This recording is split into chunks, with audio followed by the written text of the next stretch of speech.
I was 18 when my parents told me to pack my things. No warning, no tearful goodbye. Just a cold, sharp, "You've had your time, Anna.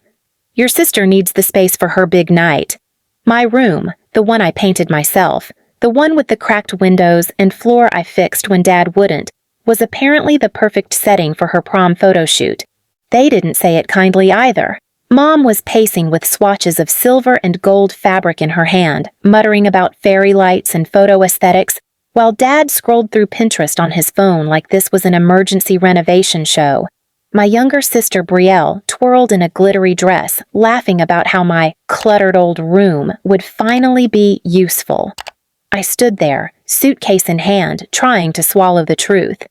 They weren't joking. They were really kicking me out. For prom. I asked where I was supposed to go. Mom's eyes didn't even lift from the velvet curtains. "You're 18, she said flatly. "Figure it out. People your age already have their own place."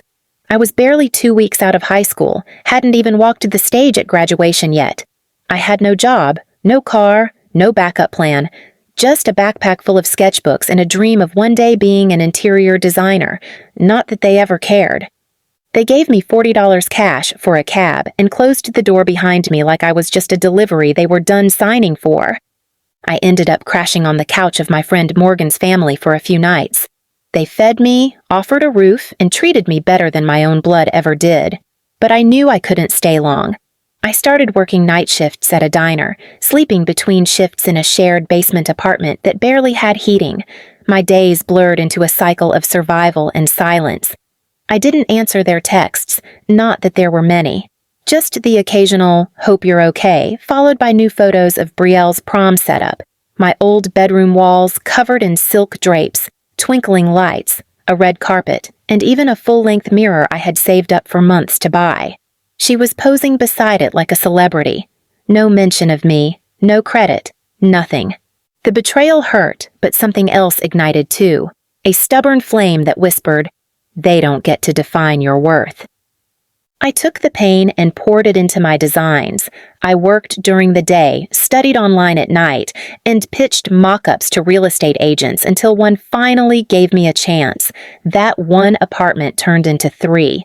Then a cafe, then a boutique hotel.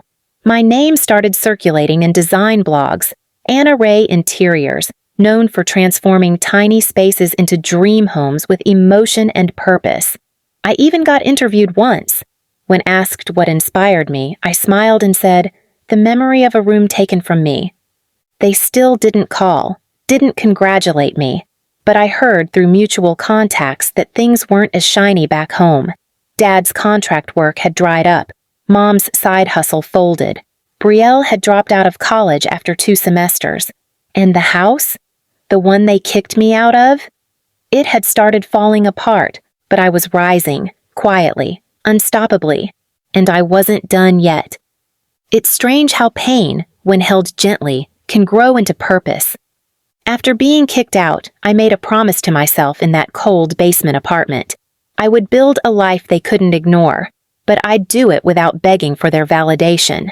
My first design client was a retired teacher named Mrs. Langford who saw my sketches while I was waitressing. She asked if I'd help rearrange her studio apartment, and I stayed up all night drawing mood boards and 3D renderings by hand because I couldn't afford the software yet. When she saw the final result, a sunlit, floral-themed space with hidden storage and vintage charm, she cried. She paid me double and referred me to 5 of her friends. That's how it started. I spent 2 years working like a ghost, quiet, unnoticed, but everywhere. I built my portfolio one room at a time, walking through spaces that needed love and pouring myself into every project. I studied for certifications, learned how to run a business, even taught myself marketing. Soon, my inbox was full of client requests, and my small Instagram account had grown into a design page with thousands of followers. Anna Ray Interiors became known for elegant transformations with meaning, and I became known for never posting pictures of myself. It wasn't just about proving something anymore. It was about reclaiming everything I had been told I didn't deserve: beauty, space, success, and dignity. Then came the opportunity that changed everything. An upscale real estate developer was renovating a historic neighborhood and looking for a local designer to reimagine 5 homes on the block. I was one of the youngest applicants, but my portfolio, now stacked with cozy apartments, chic restaurants, and full renovations, spoke for itself. They gave me the job. The moment I got the address of the first property, my heart stopped. It was my childhood street. Not just the street, the house next door to the one I was kicked out of. The one where Mom once told me, "You're too emotional to succeed in anything creative." The one where Dad laughed when I said I wanted to design homes.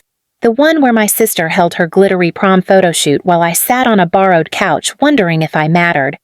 The irony was so thick it almost made me laugh. I spent weeks working quietly on the renovations, watching from a distance as my old home fell into disrepair. The paint was chipping. The lawn, once meticulously kept for appearances, had gone wild. Their cars were old now. The sparkle was gone. I learned from neighbors that Dad had lost work, and Mom was trying to run a failing online boutique. Brielle had moved back home, unemployed, and now they were trying to sell the house, but no one was biting. I wasn't proud of the satisfaction that stirred in my chest, but it was real. One evening, while checking lighting fixtures on the renovated home next door, I ran into my old neighbor, Mrs. Callahan. She blinked when she saw me. "Anna Ray, is that really you?" I smiled and nodded. She told me how proud she was, how she had followed my work online. Then she leaned closer and said, "Your parents said you ran off because you couldn't handle responsibility." But I always knew that wasn't the full story. Something inside me cracked open. I had kept quiet all these years, but I realized silence was no longer strength. It was a gift they didn't deserve anymore. So I started making calls, subtle ones. I contacted the agency listing my parents' house.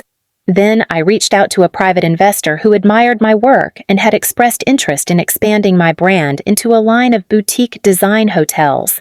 I pitched him an idea: buy out my childhood home, let me turn it into a studio showroom for my design brand, a place where emotion met elegance, where I could share my journey. He agreed on one condition: I'd lead the remodel completely. 3 weeks later, while my parents were still wondering why their house wasn't selling, a black car pulled into their driveway. A woman stepped out. It was me. I walked up to the front door, the same door I had once been pushed through with a $40 bill and no place to go, and knocked. Mom opened it. Her mouth fell open. "Anna!" Dad appeared behind her, blinking. Brielle, from the couch, actually dropped her phone. "I just wanted to let you know," I said calmly. "You might want to start packing. The buyer closes next week. The home inspection passed yesterday." They didn't understand. So I pulled out the contract, their address, the buyer's name, my company's name.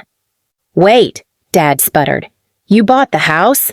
"No," I said. "I bought back my story. This house was never a home to me, but now it will be something better." I turned to leave, and as I walked away, I heard Mom whisper, "She really made it." The silence I'd given them for years was over. Now they could hear my success loud and clear. And I hadn't even started yet. The studio launch was set for spring. I didn't advertise the address. I didn't post a dramatic reveal online. I let the story unfold the way all the best revenge does. Quietly, beautifully, and without explanation. When the contractors finished remodeling my childhood home, it didn't even look like the same place. The tacky prom banners, the judgmental furniture, the cold pastel walls, gone.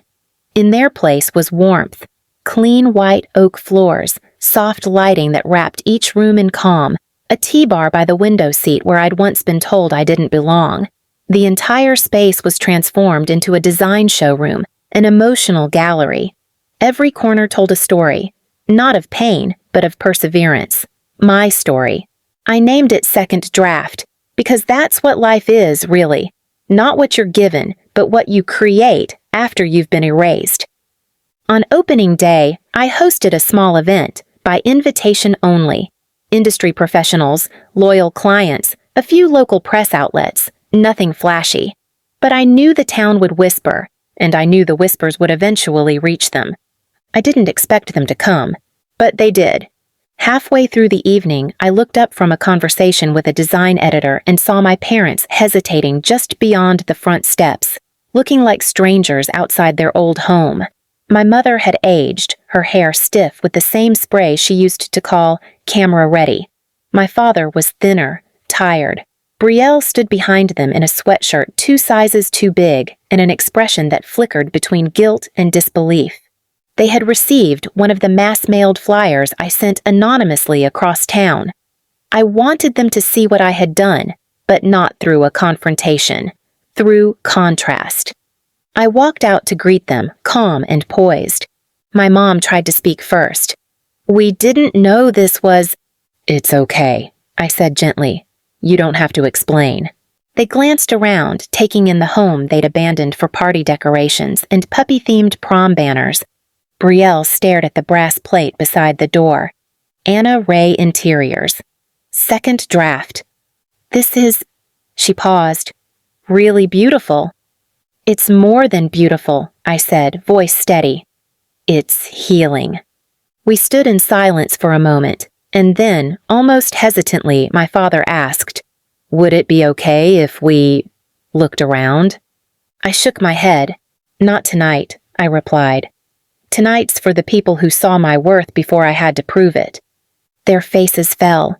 I didn't enjoy it. I didn't need them to cry. I needed them to understand. And they did.